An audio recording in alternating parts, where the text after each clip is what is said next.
Hi again everyone, welcome back again di Altcoins Update. Happy weekend buat teman-teman semuanya.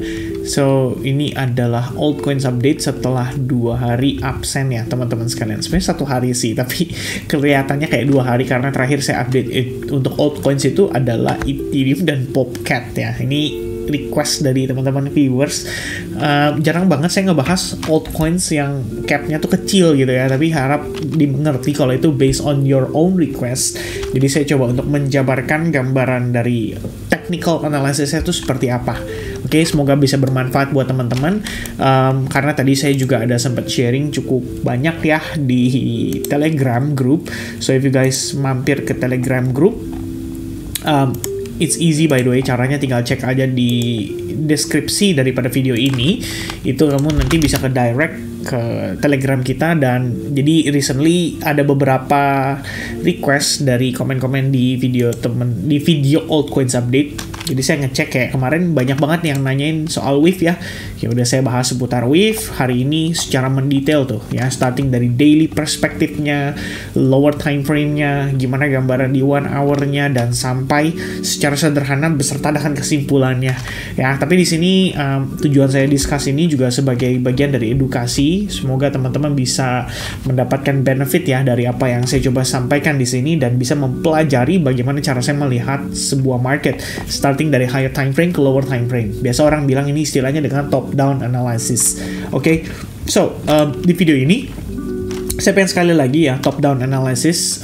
Di sini requestnya dari Randy 13. Dia mintanya adalah seputar Near Protocol. So yeah, let's have a discussion ya soal Near Protocol. Bagaimana kabarnya, bagaimana progresnya dari pergerakan secara keseluruhan. Oke, starting dari weekly perspektifnya. Near Protocol itu sebelumnya dia dapat momentum cukup baik sekali, nanjak cukup signifikan, dan beberapa range area-nya seperti misalkan di sini ya. Teman-teman lihat sekitaran $2,6 itu ketahan kok dengan baik.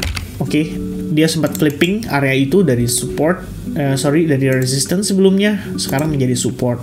Nah sekarang kalau kamu perhatiin dari perspektif weekly, ini kita juga lagi ada di range area yang menurut saya cukup krusial ya, karena merupakan level support resistance juga dari perspektif weekly, dan itu ada di kisaran $3,84, which means lebih kurangnya kayak gini ya. Nah ini teman-teman bisa highlight. Nah ini weekly harus pertahankan lah ya level support resistance itu. Bahkan untuk internal structure-nya weekly sendiri kita lagi testing harusnya di kisaran range area Fibo 0,62%-nya. Jadi ini kayak golden ratio ya, level penting yang harus dipertahankan oleh Near Protocol kalau pengen melihat dia tetap stick with the bull, oke, secara momentum teman-teman sekalian. Jadi ibaratnya orang yang mungkin ngehold gitu ya, atau beli atau megang koin ini udah dari harga sekitar $1 lebih kurangnya, udah ngerasain momentum dia naik sampai $8,9 tapi belum sempat jual, terus kalian lagi bingung kan, ini koin masih bisa turun nggak ya gitu. Nah maka Anda harus perhatikan range area ini. Ya ini sangat krusial kalau menurut saya sih. Selama di weekly perspektif dia bisa holding di atas area itu harusnya cukup oke. Satu hal yang pengen saya kasih note ya ke teman-teman sekalian adalah bagaimana perspektif di daily-nya sebetulnya menunjukkan kondisi yang relatif kurang begitu baik. Kenapa? Karena Near Protocol sempat naik. Oke, dia sempat naik. Tapi kalau diperhatiin teman-teman, ini ketahannya pas deket-deket range area 62% retracement. Habis itu kamu lihat dia mendapatkan rejection. Ini sih belum bener-bener totalitas dia balik ke bearish ya. Karena kenapa? Kalau kamu perhatiin di perspektif internalnya, itu masih ada satu low point lagi yang mempertahankan Near Protocol dari tekanan jual. Jadi kalau misalkan yang mana kalah low point ini merupakan area support resistance juga ya. Ini kebetulan weekly punya support resistance loh guys. Jadi kalau misalnya dia nggak bisa bertahan di sini, oke, Anda harus mengerti kalau Near Protocol secara jangka pendek bakal masuk ke dalam fase bearishnya terlebih dahulu. Ya, bisa meneruskan tekanan jual yang sedang berlangsung pada perspektif time frame daily-nya.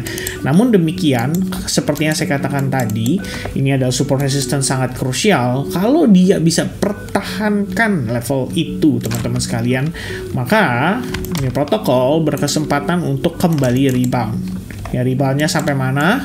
Ya ada possibility lah dia bisa testing sampai kisaran range area $5,86, di mana range tersebut merupakan support resistance yang menurut saya cukup krusial ya bagi Near Protocol. Nah ini lebih kurangnya teman-teman sekalian ya, $5,8. Dan kalau kita ngelihat dari perspektif internalnya saat ini ya, ini benar-benar deep down analysis ya, sampai ke bawah lagi teman-teman sekalian ya. Nanti timbul pertanyaan kan, Vin gue tahu dari mana kalau Near Protocol itu bisa rebound lagi gitu kan. Dan apa yang membuat gue yakin kalau misalkan ya teman-teman ada open posisi buy, atau mungkin kalian lagi ngelong nih di range area ini, apa yang membuat kalian yakin kalian pengen hold gitu kan? Kalau saya sih sebenarnya simple guys ya. At least kalau lihat dari perspektif 1 hour-nya atau 1 jamnya, kamu tahu nih secara struktur itu udah bearish ya, at least sejak tanggal 25 Agustus. Jadi dia udah berlangsung turun seperti ini selama 5 hari. Trennya itu 5 hari lumayan terasa teman-teman ya. Kalau misalkan kamu 5 hari, ya mungkin di sela-sela 5 hari itu kamu ngeliat, wih rebound nih, wah kayaknya bakal mantul nih, bakal reversal nih. Ternyata tertekan lagi. Besok gitu kan, mantul nih, wah ternyata tertekan lagi. Konsolidasi turun, wih naik nih, kayaknya bakal ketahan nih. Ternyata dia drop lagi, terus menerus kayak gitu. Maka teman-teman sebenarnya kamu harus memperhatikan ya, sejak kalau bahasa Inggrisnya ever since ya, sejak kamu ngelihat low point ini di breakdown, which is salam which is ya, which is teman-teman lihat di sini sempat berusaha untuk dia break tapi fail, and then semenjak itu dia bearish banget ya. Kalau bisa lihat secara struktur dia terus-terusan bearish ya. Ini internal swing ya, ini bakal saya bikinin study time-nya karena saya udah lihat di previous video update banyak yang bilang yes for study time. Wah saya senang banget kalau teman-teman proaktif ya, ngasih sedikit kasih komentar lah ya at least di every video teman-teman. Nah ini kita bisa lihat ya, ini internal swing-nya nih terus-terusan ya, dia creating lower low and then lower high. Ini saya geser dulu ya. Coba teman-teman ya, di sini ada lower low and then we have another ya katakanlah di range area ini sih harusnya ya, lower high and then lower low and then a bit ya, coba untuk testing ke high point tersebut tapi gagal, and then di sini baru valid dikatakan ada lower high lagi karena dia sudah successfully create lower low. Before finally ya kalian lihat dia naik lagi and then dia create lower low lagi. Jadi sejauh ini secara struktur aja internal kita ngelihat bahwa bearish atau sellers itu memegang kendali ya di time frame 1 jamnya teman-teman. Di sini sih saya rasa kita nggak perlu nggak perlu berargumen lah ya, karena memang kelihatan cukup jelas kok di sini ya, sellers still in control. Dan kalau misalnya kalian mungkin bertanya ya, kayak ini by internal aja ya, secara struktur internalnya dimana kamu harus memperhatikan, maka saya pribadi mungkin akan langsung meng-highlight range area ini sebagai range area order block terakhir, dimana kamu bisa perhatikan ya, ini proses before dia turun itu kamu lihat terdapat one liquidity sweep from the previous high point, and then at the same range itu juga dapatkan yang namanya rejection atas fair value gap. Ini artinya yang terlibat di sana harusnya bukan cuma sekedar retail, karena retail aja nggak cukup untuk bikin tekanan jual kayak begini. Ya, selling pressure cukup kuat, tekanan jual cukup agresif, and then price drop cukup signifikan.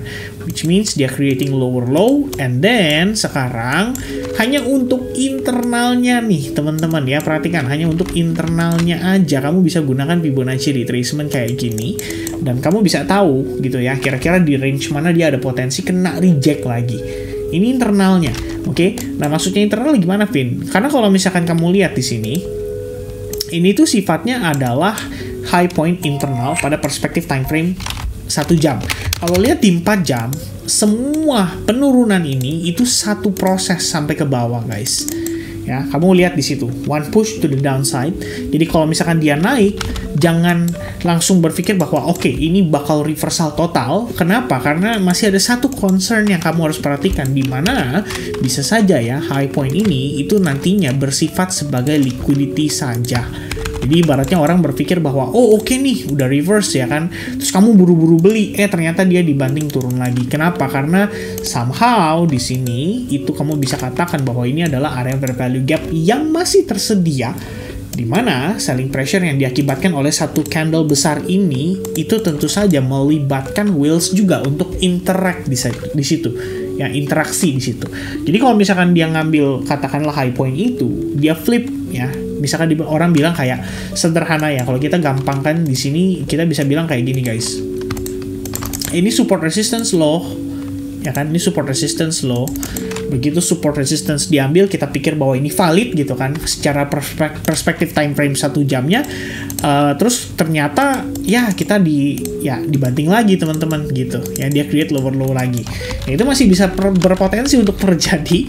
Jadi ya semua itu tergantung ya, kita ngelihat juga bagaimana nanti si NIR protokol ini kalau misalkan dia break terhadap level itu, apakah itu terjadi dalam kondisi yang cepat sekali, impulsif sekali ya, seakan-akan ada orang FOMO gitu kan. Tapi yang FOMO tuh bukan retail, tapi FOMO tuh whales-nya gitu loh. Jadi begitu dia masuk, wih kenceng banget nih naiknya. Nah itu jadi consideration, wah ini ada potensi lah reversal gitu. Ya tapi kalau kamu ngelihat dia naiknya poco-poco, pelan-pelan kayak anak tangga begini ya kan, nah ini udah harus hati-hati gitu loh. By the time kamu ngelihat dekat situ ada rejection aja, udah itu ya bisa menjadi sebuah sign kalau selling pressure masih bisa berlanjut untuk si NIR protokol. Tapi kalau misalkan balik lagi nih guys, kamu ngelihat wah ini kenceng banget nih naiknya nih, wah powerful banget, and then slowly dia pull back ya kan, slow, satu titik dia reversal lagi. Nah ini kalau kamu mau follow up silakan aja ya, karena ada possibility siapapun yang terlibat di sini mampu membuat reversal dengan kondisi yang relatif agresif dari internal high point-nya aja. Itu udah jadi sebuah pertimbangan yang cukup baik sekali untuk kamu mempertimbangkan dalam tanda kutip, ini oke nggak ya buat gue buy itu, ini oke nggak ya buat gue long gitu. Ya itu pertimbangannya yang kamu lihat dari situ. Kalau saat ini cuma dengan data sekecil ini aja menurut saya nggak cukup ya. Kamu bisa bayangkan dong tekanan jual yang terjadi dalam 2 jam. Kemudian dia balas cuma 3 jam, itu pun nggak sampai full di atasnya. Dia cuma istilahnya naik cuma separuhnya aja tuh, ya lewat-lewat tipis lah. Tapi nggak cukup gitu kan secara power gitu loh untuk mengcover tekanan jual yang terjadi sebelumnya. Oke, kalau di situ ada penjual secara agresif, mereka berani jual di situ dengan relatif cukup signifikan volumenya, maka naiknya seperti ini itu nggak cukup harusnya untuk mengcover tekanan jual itu. Jadi yang kita concern atau yang kita khawatirkan adalah satu titik lagi dia bisa mengalami rejection kembali, dan itu yang menjadi menurut saya faktor penting kenapa kamu harus menunggu minimal banget ya supply atau order block yang di range area 1 hour time frame itu harus bisa diklaim dulu. Oke? Karena di saat yang sama teman-teman perhatikan, nanti ada juga kamu bisa ngeliat kayak gini, wah ini trend line, wah breakout nih dari trend line. Nah itu jadi pertimbangan tambahan. Oke, sementara itu yang bisa saya sampaikan seputar NIR protokol. Ini cukup detail penjelasan saya, tapi semoga teman-teman nggak pusing dan bisa menyerap segala informasi yang saya coba sampaikan di sini secara mendetail. Dan semoga saja teman-teman bisa dapatkan benefit dan manfaat dari penjelasan yang saya coba sampaikan, saya coba jabarkan melalui altcoins update ini. Oke, as usual teman-teman, the first comment di video ini akan saya review for the next altcoins update, yang manakala besok ya rencananya, atau lebih tepatnya hari ini pada hari Sabtu malam, nanti kita akan adakan live streaming atau live session di YouTube channel saya. Oke, so God bless to everyone, and I'll see you guys again in the next update and live streaming. Cheers guys, happy weekend, and bye bye guys.